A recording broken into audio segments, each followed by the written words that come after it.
Einar Áskell og ófreskjan. Þetta Einar Áskell. Hann getur ekki sofnað. Hann að hugsa það sem gerðist í dag. Hann lamdi lítinn strák. Hann réðst á minnimáttar.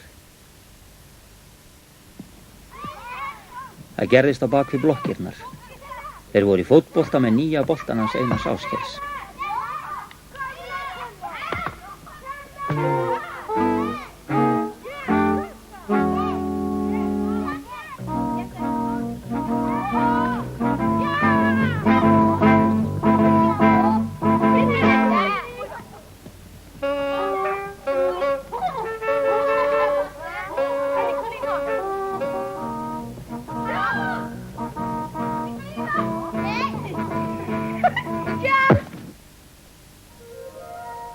Allt í einu skaut Einar Áskell hörkuskoti, alveg æðislega harðkýldu þrumuskoti.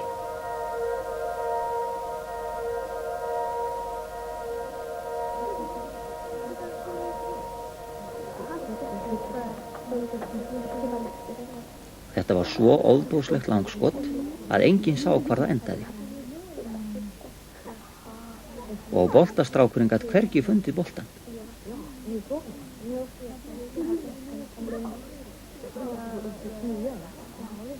Allir leituðu. Hvar gat hann verið?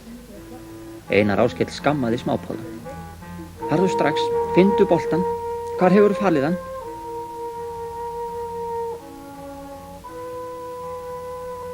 Ætlarðu kannski að hirða hann sjálfur? Nei, sagði smápólinn hræddur. Þú hefur tekið nýja boltan minn. Þú hefur falið hann. Nei. Jú, víst, grenjaði Einar Áskell bálillur. Vá! Það lag blóðdropi úr nefin á litla stráknum og hann hljóp auðvitað skælandi heim. Og nú liggur Einar Áskell vakandi í rúmi sínu. Ó, hvað það var ömurlegur dagur. Og boltinn líka týndur. Æ, svo réðst hann líka á minnimáttar.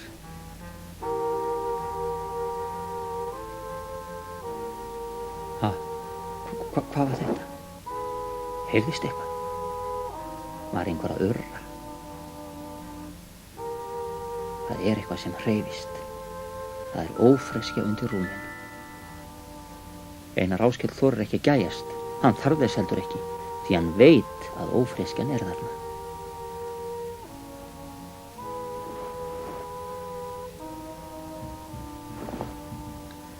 Á endanum ákveður hann að gefa smápólanum gula bílinn sinn á morgun. Já, hann ætlar að vera góður við smápólan. Síðan sofnar Einar Áskell vært. Í bítið á sunnudagsmorgunin fer Einar Áskell út. Hann heldur á gula bílnum.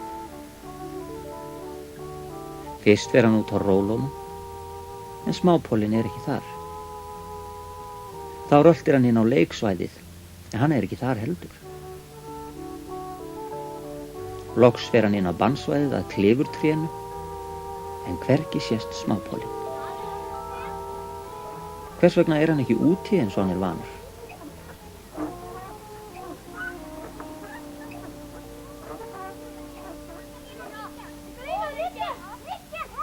Einari Áskelli tókst ekki vera góður við smápólann í dag, eins og hann var þó búinn að ákveða. Þess vegna liggur hann þetta kvöld í þungum þönkum. Hvers vegna var smápólinn ekki úti að leika sér? Var hann kannski veikur? Slasaðist hann kannski af högginu? Hann fékk að minnstakosti blóðnasir, alveg ofboðslegar blóðnasir.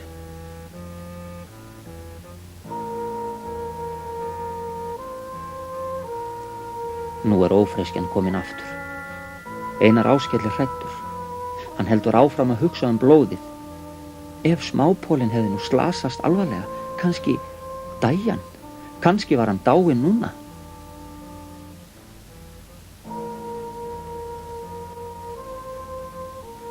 Blóðið verður þeim mun meira því oftar sem Einar Áskell hugsar það. Hann sefur ekki vel nóttina.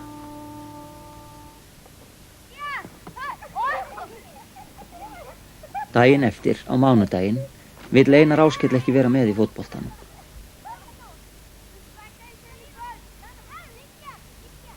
Hann getur ekki lengur leikið sér á daginn og á kvöldin getur hann ekki sofnað fyrir ófreskjunu undir rúminu. Einar Áskell liggur vakandi og hugsar alvarleg mál, að hann réðst á strák sem var minni en hann og að boltinn hendist bara út í buskann. Þannig var það nefnilega. Hann hendist bara út í buskann. Smápólinn gat ekkert að því gert. Og nú var smápólinn sjálfur týndur, búinn að vera týndur í heila viku.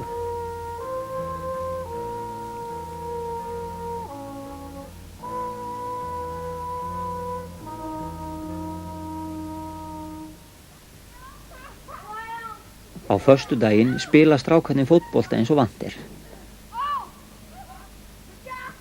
Allir nema Einar Áskell.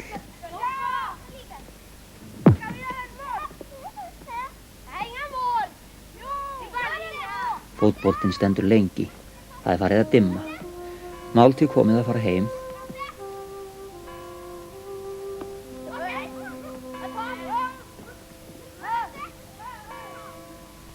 En hvað er þetta? Þarna úti hjá bílastæðinu. Það er hann. Það er smápólinn. Hann stendur þarna sprelllifandi. Ó, hvað Einar Áskell er feginn. En smápólinn hleypur burt. Hann heldur að Einar Áskell ætla að lumbra á honum aftur. Þetta kvöld bólar lengi vel ekkert á ófreskjunni. En þegar Einar Áskell er rétt að sofna, heyrist grunsamlegt hljóð. Nei, það er bara pabbi að bauka eitthvað fram í eldhúsi.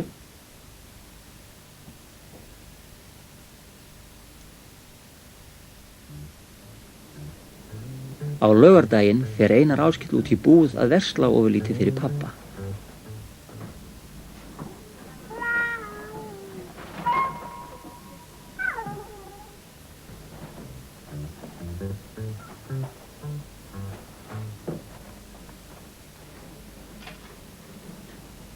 Í kjörbúðinni kemur hann auga á smápollan í biðröðinni.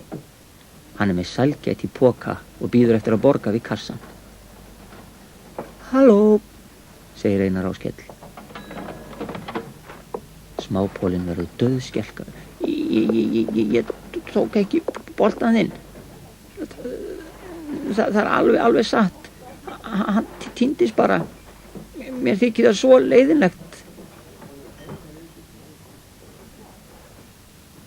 Þegar þau komu út var smápólinn ennþá hræddur. Þú mátt fá sleikibrjóðsukur af því ég fann ekki boltann. Fáðu þér fleiri.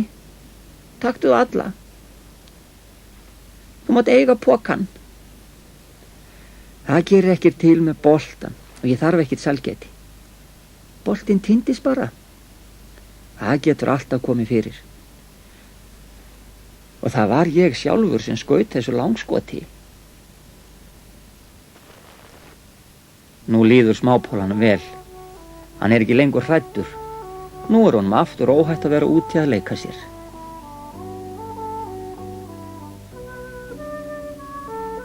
Já, þetta var svakalegt langskot. Það langflottasta og lengsta sem hefur nokkur tíma sést hérna í götunni okkar.